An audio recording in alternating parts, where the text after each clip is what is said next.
People often say that the blank spaces around a story matter as much as the words themselves, and that feels especially true when you look closely at the life of Fred Rogers.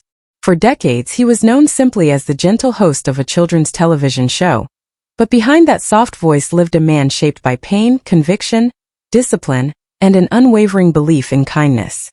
His story began on March 20, 1928, in Latrobe, Pennsylvania, where he was born to James and Nancy Rogers. From birth his body seemed fragile. By age 5, he had already endured several surgeries for severe tonsillitis. Recovery left him indoors, weak and lonely. His mother sewed him a quilt to comfort him. His grandmother knitted sweaters because he couldn't play outside. Asthma and allergies constantly pulled him back inside, while the dust from nearby brick factories made breathing even harder. Alone for long stretches, he created his own companions, puppets, stuffed animals, and imaginary friends who listened quietly when others didn't. These early creations, meant only to fill silence, would eventually touch millions. When Fred was 11, his parents adopted a baby girl, Elaine, shifting the household dynamic. Before she arrived, he'd been especially close to his grandfather Fred McFeely, who owned a clothing factory. The elder Fred was going through hardships of his own during the Great Depression, but he still told his grandson, "You made this day special." That small sentence carried enormous weight. It became a kind of gospel to him, and decades later he named the Speedy Delivery Man on his show after the grandfather who made him feel seen.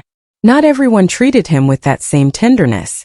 When he was only 3, neighborhood boys threw stones at him and mocked him as Fat Freddy, a nickname that clung to him like a bruise. The shame carved itself deep into his heart, shaping a quiet vow to stand between children and cruelty, so no one else would feel the humiliation he had felt. Around this same time he discovered music. The piano asked nothing of him and passed no judgment.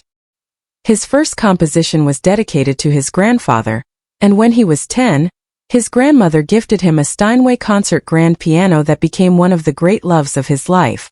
Through illness and loneliness, music was his most faithful refuge.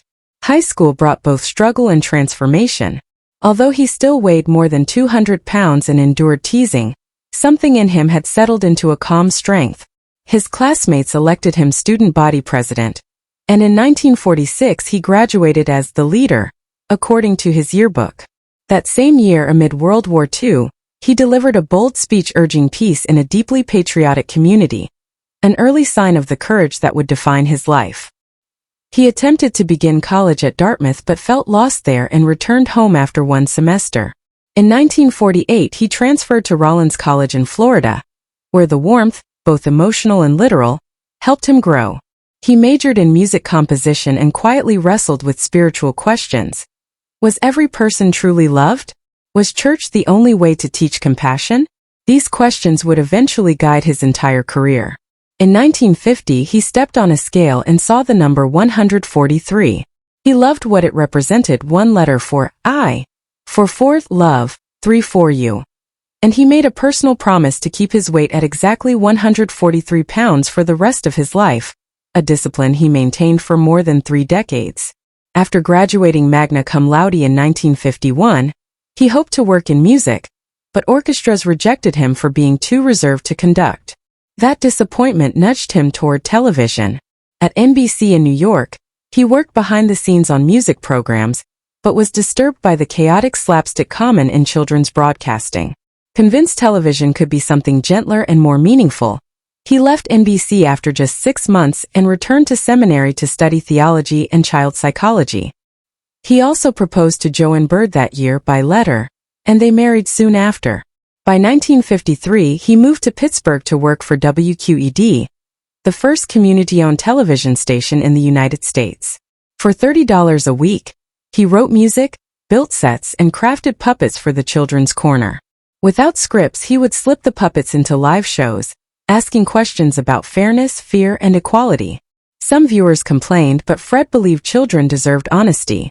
During this time he studied under Dr. Margaret McFarland, whose insights on child development influenced every word he wrote. He completed his Master of Divinity in 1962, but declined a traditional pulpit.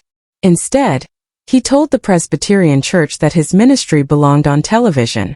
Remarkably, the church agreed and ordained him specifically to work in media. Soon after, he traveled to Canada to film a 15-minute program called Mr. Rogers on the CBC. It was the first time he appeared on camera simply as himself. In these early episodes he addressed children's fears of nuclear war, racism, and conflict with a gentle directness that sometimes stirred controversy. Returning to Pittsburgh in 1966, he pitched a new show, Mr. Rogers' Neighborhood, insisting on significant funding to hire child development specialists. This was unheard of in children's TV, but the support came through.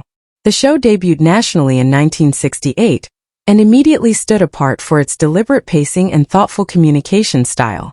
Fred created a careful language guide he called Fredish, encouraging writers to phrase things in ways that empowered children.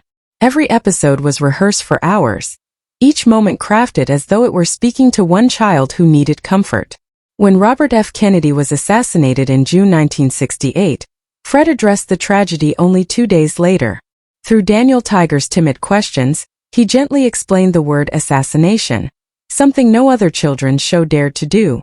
Some parents were outraged. Many more were grateful. The show ran with the same sincerity for more than 3 decades. He fed his fish on camera because a blind girl had written to ask when he did it.